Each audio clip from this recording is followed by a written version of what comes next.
Hey everybody, Breakthrough Health and Life Coach Glenn Hattem here with my good buddy Dave, and we are at Boulder Therapeutics. And I tell you what, we've been working from the top down, but right now we're gonna work from the bottom up, because most people don't pay enough attention to their feet because they're in shoes. They're covered up. They got a shoe that does too much, or they got a shoe that does too little. They're walking on hard, man-made surfaces all day long. And so these feet need attention. If you don't get attention, then the foundation's messed up from the front. Over the last 3 decades, I've coached thousands of men and women and their families to get unstuck, get empowered, and amplify their lives. Now the tables are turned. This is the Coachable Coach.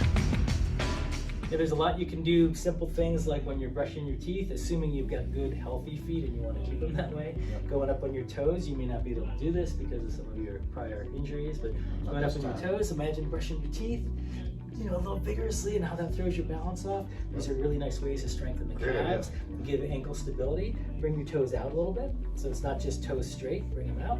Same thing. It might be a little harder, right? And then you'd hold that for a little while, 20, 30 seconds if you can. Now you're flossing? That's right. Now you're flossing. Come on, toes in.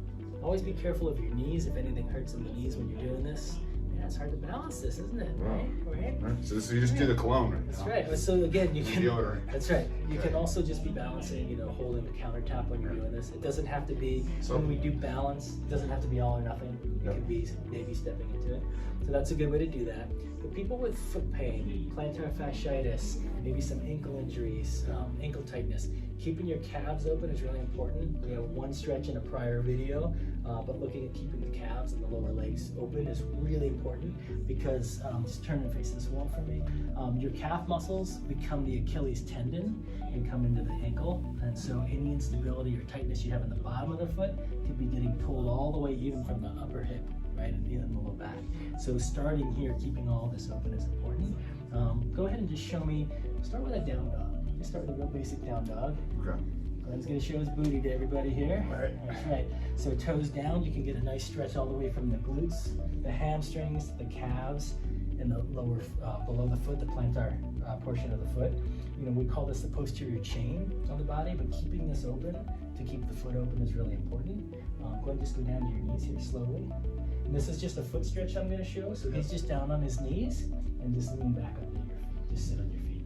Yeah. Glenn has a prior toe issue. He had some surgery. So on a big toe, so a little bit less range of motion. Yeah, so and scar tissue. So this might be a challenge for him. So this might be something that if I can do this. If you can do this, great, but not everyone can. But this is an option to just stretch the bottoms of your feet. Yeah, that's great. Okay? If not, if that doesn't work, a couple of things. One, go ahead and just have a seat and face the camera.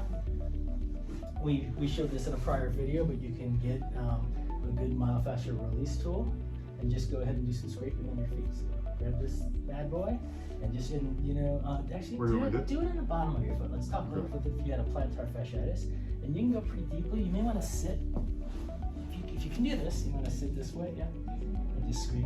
And sometimes it's going to get a little crunchy to the bottom. Yeah. So this will break up some of those adhesions, some of that stuck tissue.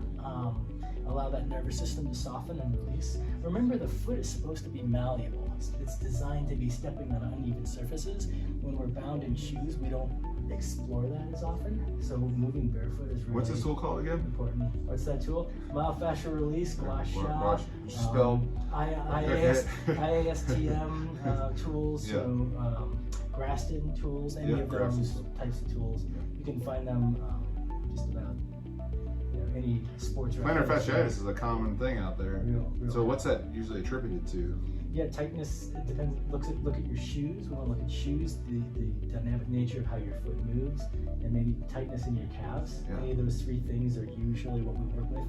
I know I almost had plantar fasciitis at one time, and I got a dry needling in the calf, maybe the heel even. Some dry needling, get some soft tissue work. Even just one visit got rid of it. So. Yeah, that's great. We love the one and done whenever possible. We've got an assortment of balls, different sizes, different thicknesses. Why don't you just go ahead and stand up and just, this one probably is a good shape.